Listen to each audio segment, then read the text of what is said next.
कृष्ण दोस्तों, महाभारत को पढ़ने और सुनने के बाद प्रायः एक प्रश्न मन में उठता है कि जब गांधारी ने कृष्ण को शाप दिया तो भगवान कृष्ण ने उसे स्वीकार क्यों कर लिया। वे तो स्वयं भगवान थे, शाप को अस्वीकार भी कर सकते थे। इस प्रश्न का उत्तर जानने के लिए वीडियो अंत तक देखिए। और यदि आप मेरे चैनल पर अभी नए हैं और अभी तक चैनल को सब्सक्राइब नहीं किया है तो अभी कीजिए। भारत का युद्ध 18 दिन चला। भीषण नरसंहार हुआ। गांधारी के 100 के 100 पुत्र मारे गए। चारों ओर चीखें और रुदन सुनाई देता था। गांधारी का सोचना था कि कृष्ण सर्व समर्थ थे। वे चाहते तो युद्ध को रोक सकते थे, किंतु उन्होंने नहीं रोका। वह बहुत व्यथित थी। 100 पुत्र खोने का दुख एक माँ ही समझ सकती है। तब गांधारी ने कृष्ण को शाप दिया कि तुम्हारा वंश भी ऐसे ही समाप्त होगा। शायद गांधारी का उद्देश्य अपनी भड़ास निकालना और कृष्ण को मानसिक प्रताड़ना देने का रहा होगा, परंतु कृष्ण मन ही मन हंसे होंगे। कृष्ण जीवन भर सबको यही समझाते रहे कि मोह ही दुखों की जड़ है। क्या उनको अपने वंश से इतना मोह रहा होगा कि उसके नष्ट होने के शाप पर दुखी या चिंतित हो जाते। कृष्ण का जन्म कारागार में हुआ। नंद यशोदा ने उनका पालन पोषण किया। उनके साथ भी कुछ ही वर्ष रहे। अपने बचपन का स्थान, पालने वाले माता पिता, सखा आदि को छोड़कर मथुरा चले गए। फिर उनसे कभी नहीं मिले। मथुरा में भी अधिक समय नहीं रहे। द्वारका बसने के बाद भी उन्होंने द्वारका में कम समय बिताया। कृष्ण ने विवाह भी किए, संतानें भी हुई।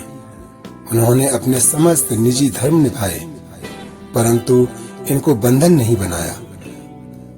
यदुवंशी लोग जब तक कंस के भय के साए में रहे तब तक अच्छी अच्छी बातें करते थे। कंस के मरने के बाद जरासंध का भय रहा तो सब लोग कृष्ण की बात मानते थे, किंतु जैसे ही ये लोग द्वारका पहुंचे तो जरासंध का भय खत्म हुआ। जैसे जैसे धन संपदा बढ़ी, यादव अधर्मी हो गए। कृष्ण से प्रेम बना रहा, किंतु उनकी बात नहीं मानते थे। तब कृष्ण समझ गए कि इन लोगों से धर्म की स्थापना नहीं होगी। सारे यादव बड़े वीर थे। उनके पास घातक नारायणी सेना थी, किंतु कृष्ण ने कभी इनको किसी पर आक्रमण करने नहीं दिया। यादवों ने जितने युद्ध लड़े सब आत्मरक्षा में लड़े। उन्होंने संसार में धर्म की स्थापना के लिए यादव सेना का चुनाव नहीं किया, बल्कि उन्होंने पांडवों पर भरोसा किया। युधिष्ठिर अपने इंद्रप्रस्थ से संतुष्ट थे। कृष्ण ने उनको प्रेरित किया कि अपने साम्राज्य का विस्तार करें। चारों भाइयों को 4 दिशाओं में भेजकर दिग्विजय करवाई। स्वयं साथ जाकर भीम के हाथों जरासंध का वध करवाया। अंततः युधिष्ठिर से राजसूय यज्ञ करवाया। पूरा आर्यावर्त पांडवों के सामने नतमस्तक हुआ। कृष्ण वंशवादी होते तो राजसूय यज्ञ यादव करते। महाभारत का युद्ध होने से पहले उन्होंने शांति का प्रयास भी किया। वह स्वयं दुर्योधन को समझाने हस्तिनापुर गए, किंतु उसने स्वयं कृष्ण को ही बंदी बनाने का प्रयास किया। जब युद्ध से पूर्व अर्जुन मोहग्रस्त हो गए तो उन्होंने गीता का उपदेश दिया। अर्जुन के मन से मोह का आवरण हटाया। जो व्यक्ति संसार को ये शिक्षा दे गया कि जन्म लेने वाले की मृत्यु तय है, वह ये भी जानता ही था कि किसी का वंश अनंत काल तक नहीं टिकेगा। गांधारी शाप नहीं भी देती तो भी उनके वंश को समाप्त होना ही था।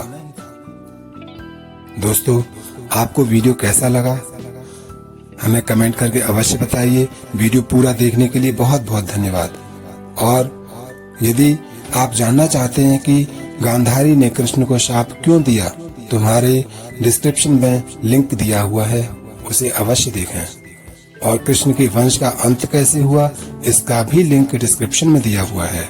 आप उस वीडियो को अवश्य देखें और अधिक से अधिक शेयर करें।